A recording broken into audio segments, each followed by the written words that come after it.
welcome to PNMI Progress Note Training. My name is Melissa Testa, and I'm one of the DCF PNMI consultants, and I'm here with our team. Hi everyone, I'm Anita Patel, one of the PNMI reviewers as well on the team. Hi folks, Katie Churchill here.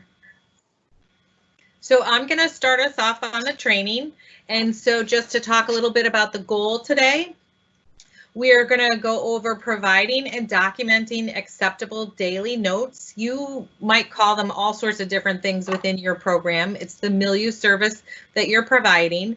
We're going to really concentrate on documentation today. Of course, we're going to talk about providing that service and how you deliver that service, but that also really needs to come from your program. Every program looks at things differently. You also look at things individually based on the youth and how to make sure you provide a well-delivered service. So we really look to programs to really add to that component of it. And today is a lot about documentation. And when we come in and do a review, that's what we're looking at. We're looking at that documentation to see that you're meeting the PNMI standards. So we're going to talk a little bit today about the PNMI, just to give you kind of a general overview. And we're also going to talk about the fact that documenting a milieu service really impacts many different standards. There's 7 standards that are actually impacted, 25 through 31. So we're going to go into detail over that. And we're going to talk about acceptable versus not acceptable notes. You'll also find that on our website, there's some examples of acceptable notes that we've put on there. So those are great resources for you to look at as well. So PNMI, what is PNMI? PNMI stands for Private Non-Medical Institutions. And PNMI are our partners. You folks who are watching this, our residential treatment centers and our therapeutic group homes. So PNMI is a federal Medicaid program that allows us to claim for rehabilitative services so we can receive financial reimbursement for those services given to youth in care. So of course, receiving financial support for having youth in care is something that we certainly want to try and maximize. We certainly want to always try and get that financial support back. It doesn't go directly to DCF. It does go to the general fund, but we want to have that come back to Connecticut. And there's 2 components that we look at. So we look at the PNMI review, where we're looking at a case record for youth, and we're looking at all the different rehabilitative services that you provide to the youth in your program. And for that, we need to have a score of at least 74.5%. We also look at random moment time study, and that's a critical piece too. Both of those things impact our ability to get reimbursement. And the random moment time study is really looking at the different services that you provide so that we can see that there are rehabilitative services that are being offered to youth.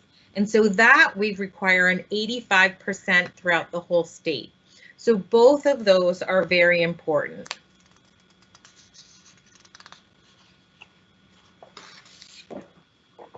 So why is your role important?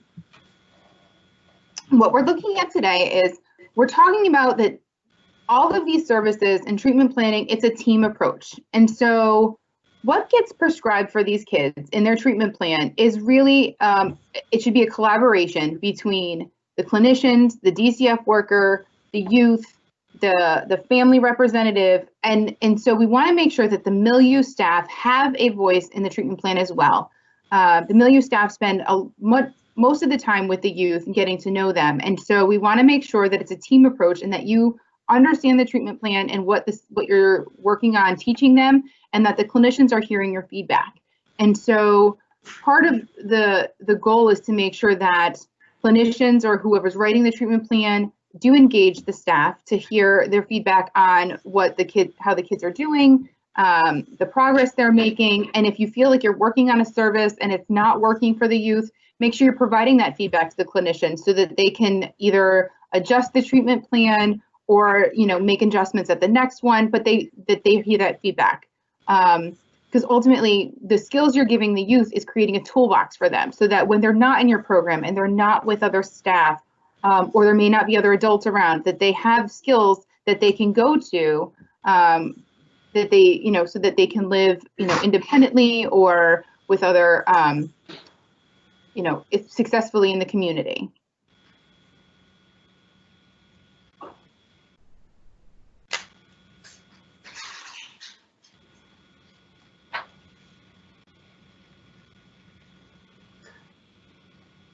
So Standard 25 looks for there to be a progress note written for each service prescribed in the treatment plan at the minimum frequency and duration prescribed.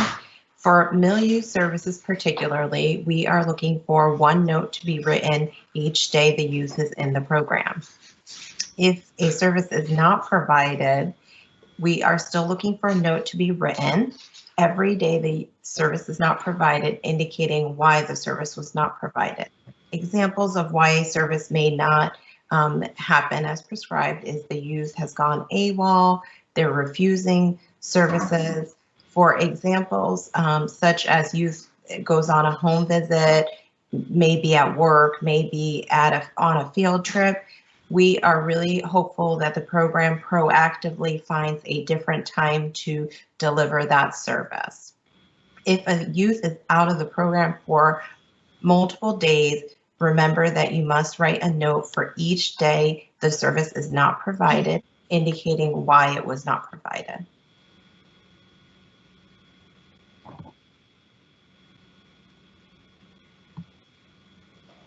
All right, so you'll see it on your screen and I'm holding it up here. This is kind of like the most important document that we have. That's the great cheat sheet for you to use.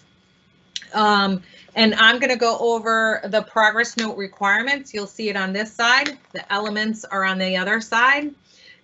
Hopefully you all have these in your program and you're putting them in a nice location where you're sitting and doing your notes. Maybe they're near computers or a desk or the staff office, or maybe you even have one personally and you keep it in your binder or your notebook that you use. We're also going to have it here on our website so you have access to it anytime.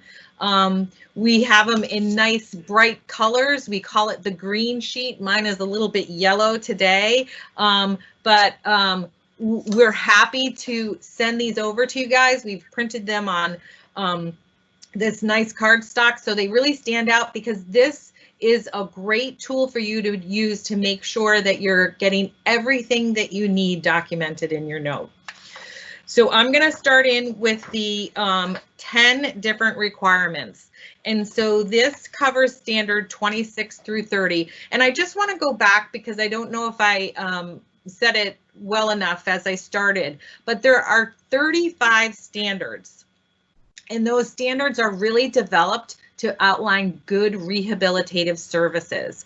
And there's great work that are happening out there, and those are the standards that really talk about how to document that work and make sure that good rehabilitative services are out there.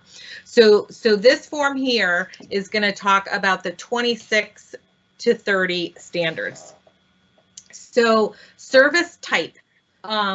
Many programs, either electronically or if you're still a program that's using paper, much of this is already like in a template form that you kind of pull all the information in, or perhaps it's even documented already for you there. But the service type is going to be for a milieu service. And again, you might call that something different in your program. You might call it a daily proactive intervention, whatever it is that you call it, that needs to be documented. We want to make sure that you don't pull in error a different service type like individual therapy or group therapy or med management. There's all sorts of different options, but we want to make sure that you pull that accurate service type in. You also want to have the actual duration for your service. So treatment plans typically prescribe a duration for a milieu service. We often see 5, 10, 15, those are kind of common, but we want to know actually how long you took with a youth. And so that's going to vary. And even if it's prescribed for 10 minutes and you only, let's say, get 5 minutes, then we want to see that. There's going to be times where a youth is maybe really engaged and you're going to do 20 minutes with them. If a youth refuses completely, that's when we want to see 0. So you need to make sure that you accurately document exactly what you're doing. The date of the service is the next, and so that might be different than the date that you write your note. So we need to know the date the service was given. The next one goes over printed name, signature, date of that signature, and the agency title. So all those need to be captured on the form or on the note. And again, that's where you might see different dates. So the date of delivery might be different than the date of signature. It is common practice, I think, for most programs to say when you finish your shift, we want that note done and in record and all set. For PNMI purposes, we allow 30 days for you to get that note in. I don't think anybody is going to find a program out there who's going to say, okay, wait 30 days to write your note.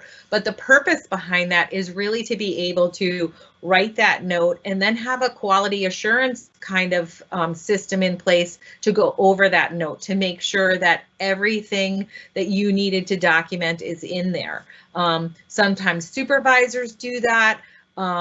If you're on shift with a coworker, that's a great time to say, hey, can you look at my note and make sure that I've got everything documented? Again, back to this form, go right off and say, okay, did I do everything? Did I make sure that I have everything? Some electronic records won't let you close the note out unless you have everything, but some electronic records you have to you have to make sure you put something in your narrative. So you could miss it if you close out, if you don't kind of go through your checklist.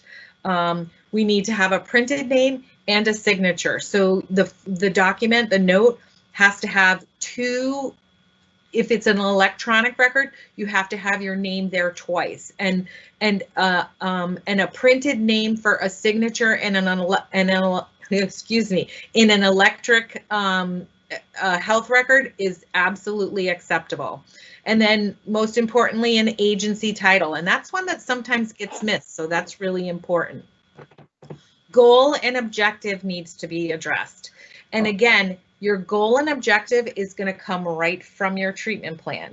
And so you need to make sure that that follows what the treatment plan is doing. Goal and objective, sometimes for some youth, there's only one goal and objective that speaks to a milieu intervention. Sometimes there's multiple. You might have a youth who's working on emotional regulation, and you might have that same youth who's working on life skill. And so the goal and objective may be different for each of those. You need to make sure that whatever the goal and objective is for the emotional regulation, you need to make sure it's documented properly, and then your narrative follows on with that. So it might be a DBT skill or something that you're doing with them. And conversely, if you have the life skill with a different goal and objective, you need to make sure that's documented properly, and then your narrative flows and follows that. So if you've kind of crossed those paths and maybe you put down the goal and objective for the emotional regulation, but then you write your narrative about a life skill, or maybe you write your narrative about something else that doesn't apply to that, then that's going to be problematic. So everything from the note kind of stems from that treatment plan and needs to follow through with that. Finally, we need to have progress, and it's progress that occurs with that youth during your service delivery. So we're not looking for progress or with respect to like a shift note. We're not looking to see how they did throughout your whole shift that day. We're looking for during that time you were with that youth and you were talking with them about the service. how did they do there? How, what kind of progress did they make? Minimally, we have to have a progress either rated or graded. We're going to have you make sure that you document words such as poor, fair, excellent, whatever that is. That's the minimum which we require. What we love to see is when you further go on to make statements about why they had that progress. So an as evidence statement. Some programs at this point just have checkboxes with those kind of words, those rating or grading words that really talk about the progress. And that's fine if it's a checkbox. And again, sometimes that's an easy thing to miss when you're just doing a check. So making sure that you get down all these things is very important. One of the reasons why it's so important to kind of nail all these different standards is that some of these are 100% expectation. So service type, for example, if you miss that once, you're not going to be able to pass that standard. So that's a really heavy hit, but the expectation is high at 100%. Of the ones that are not 100%, it's still 95%. So those expectations, again, are still high at 95%. So we want to make sure that you're really detailing all these things and making sure that you get them. So that was a whole lot of information. Ladies, did I forget anything? Is there anything that you want to add to what I had to say? No, I think you covered it. Okay. All right. Thanks. So we're going to look at the other side of your green sheet now. So if you turn it over, we're going to talk about the elements. So we have the requirements, which are standards 26 through 30, and the elements pertain to standard 31. And so I know in the past, people used to think that the milieu service was just one standard, standard 31, but it's not. But this, what we're going to talk about now, is standard 31 alone. So again, Katie had said, make sure you use this. This gives you different examples for each one if you don't know. The other thing to remember is your milieu or intervention service documentation may not look like this, and that's okay. You may not have 1 through 6. You may only have 1 through 3, and they have combined some of them. It doesn't matter what your form looks like as long as you capture the information that we're looking for. Some programs only have 1 paragraph, but they capture it all under that 1 paragraph. Some programs have exactly numbered 1 through 6. It doesn't matter. As long as we can find the information in your milieu note, that's what's important. So looking at standard 31, you can pass all of your requirements in the note, but we could still not accept your note because it's missing some of this information. And so let's talk about what needs to go into your note. So the first one we're going to talk about is the youth's emotional state. So what we're looking for is for you to document kind of where the youth was at when you started your service. And your service could be 10 minutes, 15 minutes. We're not looking at their entire day. We know that these are emotional teenagers who live with other emotional teenagers. And so you're not going to get youth that are in a great emotional state every single day, and that's okay. We're not looking for them to be in a great mood or great state every single day. It can be their baseline, right? We just want to see that they're in a place where they can learn something. If they're in a bad place and they're person at staff and telling people off, and you're trying to teach them something, they're not going to hear you. They're not going to be able to get that information. So it's really just making sure that they're in a place where they can learn something or receive something from you. So just saying, so some of the examples on our green sheet, that the youth was calm, youth was watching TV and was somewhat sad. You can say youth was at baseline, right? Because one youth's happy is another youth's happy are different, can look differently too. So we just want to know that they were able to receive a skill. So number 2 talks, so the meat and potatoes of your note are number 2 and 3 in your green sheet. Identify the specific skill being taught to the youth and how you taught the youth to the skill in detail. So the specific skill we're looking for is, did you teach a deep breathing skill? Did you do a budgeting skill? Did you work on identifying triggers, right? Those are very specific. If I said I worked on a life skill is a big category and could be 100 different things, but we want to know more specifically what you worked on. So saying that you did not doing a coping skill, because it could be 100 different coping skills. You could say you worked on deep breathing today, right? And all you have to say was deep breathing as identifying your specific skill. Number 3 is going to talk about what did that look like, right?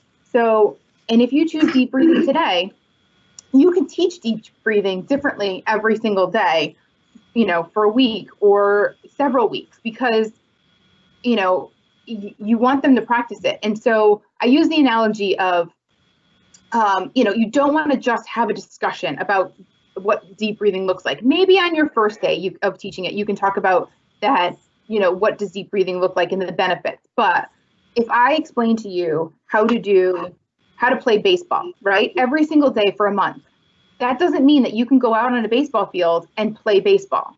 So saying that you talked about deep breathing every single day does not mean they can do it. So the how you taught it is really telling us, how did you engage the youth and how did you practice it? How did you make sure that they were getting it, right? And so we want to see, not that you just had a discussion, right? And maybe your first day just talking about deep breathing, maybe your first one, but really we want to see what is the next step. So in our example, in our green sheet, we talk about the step-by-step information, not we did a deep breathing skill today. We want to see, you know, that you, staff sat with the youth and explained deep breathing.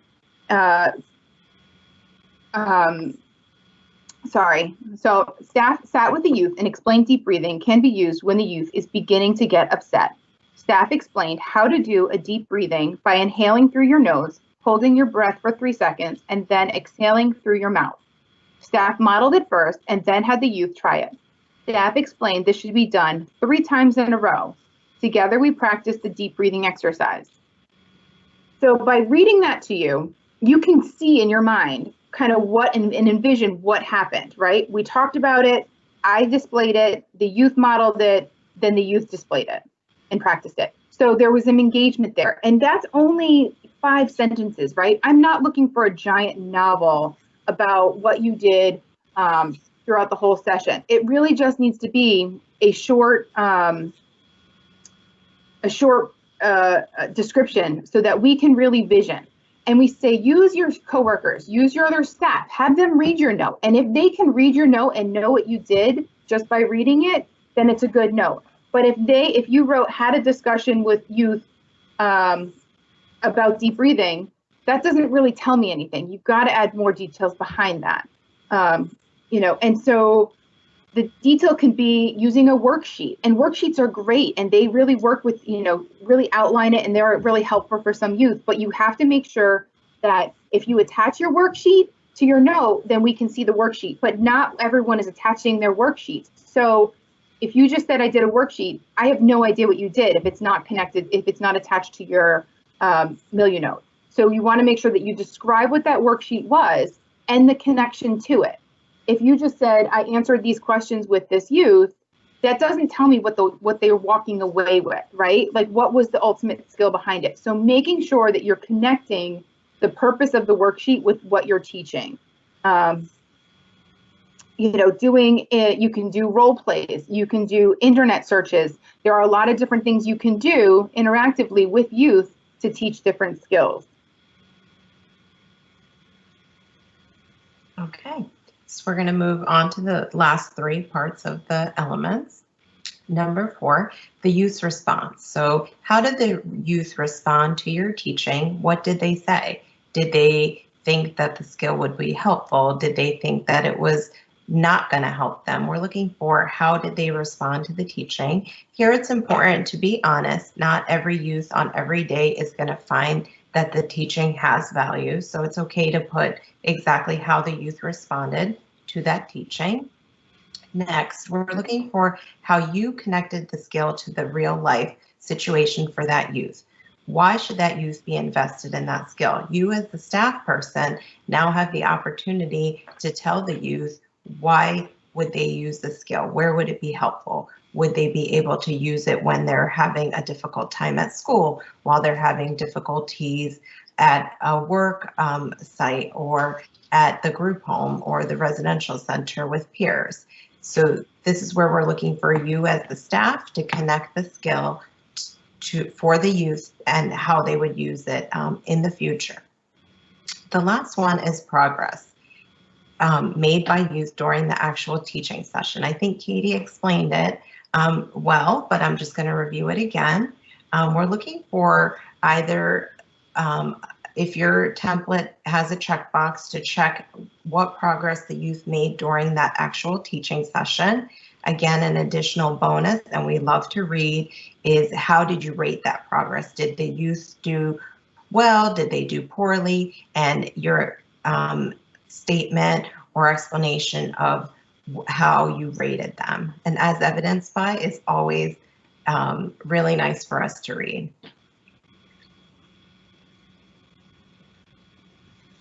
All right, so now we're going to jump into acceptable versus not acceptable. And Melissa already shared that we do have the ability to look at a note and say that it's not acceptable, that it doesn't meet the requirement for us and we're not able to accept that as a service delivered. So we'll go over some typical things that we often see when we're out on review. Proactive versus reactive. That really comes into play, and Melissa talked about this already, on is the youth able to receive the service? So when you're documenting that part of your note, that really kind of clues us into, all right, is this proactive or reactive? And we're looking for milieu service interventions to be proactive. So you are going to kind of be walking in as the staff and saying, okay, this is what I'm intending to work on. It's not that you're reacting to an emergency or crisis situation on the floor. So if you have a youth who is in conflict with another youth in the program, and maybe you're talking to them about, you know, let's get away from this situation, let's walk away, let's go try and do some deep breathing. You have to respond to that situation as the milieu staff on the floor. Of course, you're going to be responsive to everything that's going on all the time, and we want you to do that. But that's not really your service delivery right in that moment, because they're not able to hear it. They're in the middle of this, and they're in the crisis, and that's what we refer to as a reactive note. And you heard Melissa talk about the goal of this is to really give youth this toolbox of skills and things that they can pull out and use when they need to use them. And so your work is really on the front end or perhaps on the back end. So on the front end, you want to be doing these things with a youth to help prepare them for that crisis, so that maybe they can walk away from a situation, or they might be able to go to their room and kind of de-escalate and do some deep breathing or some other kind of, you know, coping strategy that they have, if it's listening to music or whatever. And that's that work you do on the front end with them. So you prepare for situations, and maybe it's that you have a youth who's been really struggling with another youth in the program. And so you might really be talking about relationships with them on an ongoing basis and working on that in your milieu intervention with them to help prepare them. So if they have a problem, that they're able to use those skills and those tools. Again, we want you to be responsive. We're certainly not saying don't respond to situations, but what we are saying is when you're in the middle of that, that's not where you're doing your service. Perhaps based on the youth, after a situation maybe happens on the floor and there's some problems, maybe you're able to talk that night with the youth. Maybe that's when you sit down that night with the youth and say, okay, we really had some trouble there. And I was trying to give you some clues to kind of like get yourself out of that situation, you know, to walk away, which is what we've been practicing. Where did it go wrong? What happened? Let's talk about that. You might have a youth that's still so fired up that night or the next day that you don't want to talk about that because they're still not in a place to kind of hear what you have to say. We want them to be able to hear it, to listen, to take it in, and to hopefully use that in the future. And our youth do take, it's repetition over and over, practicing these things over and over to get them to a place where they can do this. And you might not see that for quite a while. Progress is slow for kids, and sometimes that's not going to happen for quite a while within your program. And sometimes even for our kids, they don't get it maybe till after they pass through your program and move on to another setting. But so just to go back to the proactive piece is that you want to make sure you go into the day saying, okay, this is what I'm going to work on. And perhaps you want to capitalize on, let's say you're doing life skills and that day the youth happens to have laundry on their chore list. Well, that's still going into it and saying, okay, let's use this day to kind of really work on our life skill of laundry and taking advantage of that. That's different than really a kid in the middle of a crisis where they can't hear you. So the next one to talk about is one-on-one versus group. So first and foremost, each youth is an individual with a treatment plan that's specific to them. So you can't necessarily interchange any kind of milieu with every kid because everybody might be working on something different. So you really need to be following what's happening with them and what their needs are and what skills they need to work on. So that's why it's really based on this one-on-one intervention with them. And we also want to be respectful of like confidentiality and just making sure we're not talking about everybody's business out on the floor. We want to make sure that you're really doing that one-on-one. Now, we do understand the challenges sometimes of you might be in a small group home, and so you might be doing something in one room with one youth, but in the kitchen around the corner, you still have your eyes on somebody and they're working on dinner. And that's okay. We're still making sure that we're being respectful of being discreet and we're not having everybody's business kind of out on the floor, but we're doing that one-on-one. Here's an example of how you kind of are doing something one-on-one and not in a group, but maybe you are have two staff and two youth who are going to go out together and go to the grocery store. And so that drive over to the grocery store with all four of you in the car would not be an appropriate time to deliver a milieu service.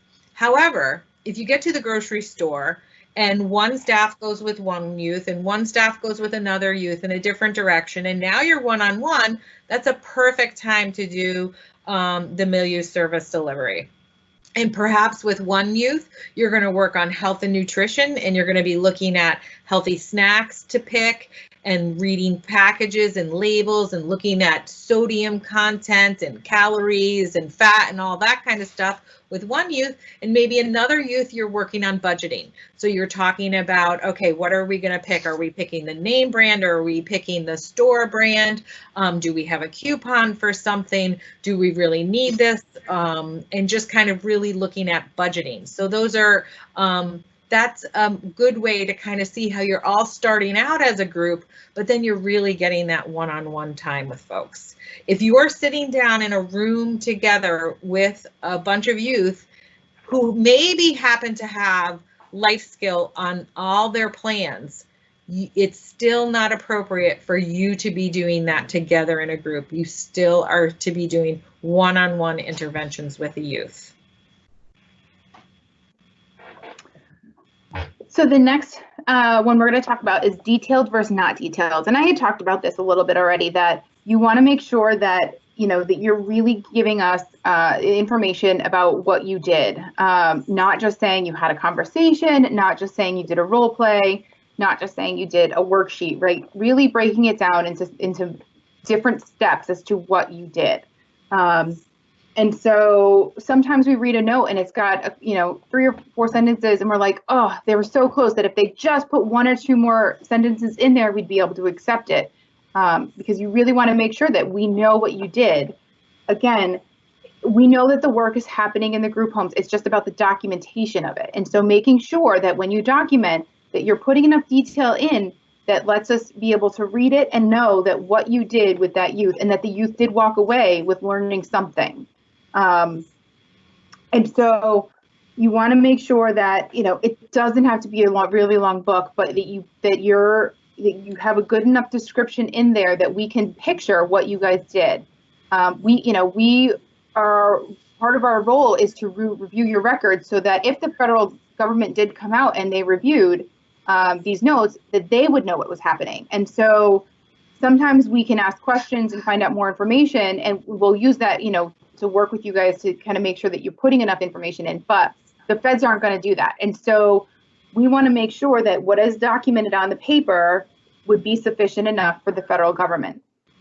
And so making sure that you are putting enough detail in there, using your coworkers, using your supervisors to really review your notes to make sure that there are enough details in there to really let us know what you did.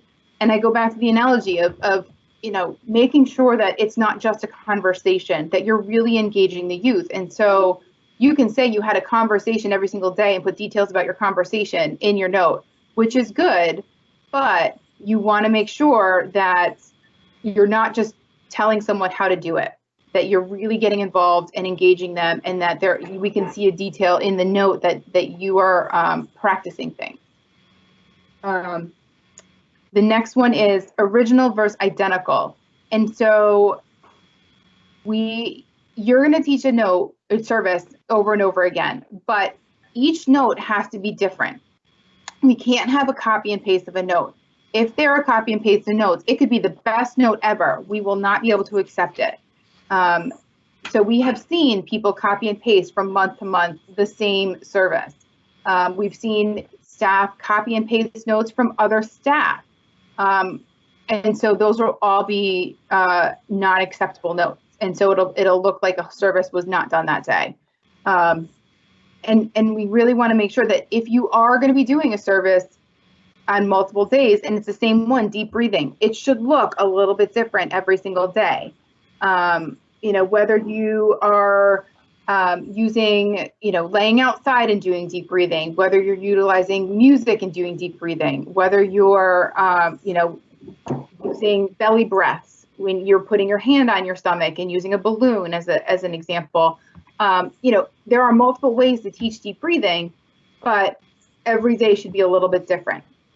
The documentation should be different. The youth response will be different. So making sure that there are some differences, and then it's not just a copy and paste. Okay, we're going to move on to staff-led versus youth-led. So this is where we're looking for you as the staff to make sure you're the one doing the teaching and it's not the other way around. Youth can certainly review skills. A good example is staff reviewed coping skills with youth. Youth reported they like to use deep breathing, go in their room to take some space, and listening to music. However, you as the staff now can use this opportunity to introduce a new coping skill. So we always say that the youth should walk away learning something from the staff. And the last one is teaching a specific skill versus no skill teaching. So we see notes often where staff is praising the youth for potentially a skill that they had taught the youth and the youth is actually demonstrating. But in that example, the youth is not learning a new skill. The staff is just observing behavior, praising them for using a skill that was previously taught. We're not looking for any just routine conversations, shift notes, any observed behaviors. We're looking for an actual skill to be taught to that youth every day that you have the opportunity to teach them for their milieu service. So that's it, folks. Thank you for participating in our training.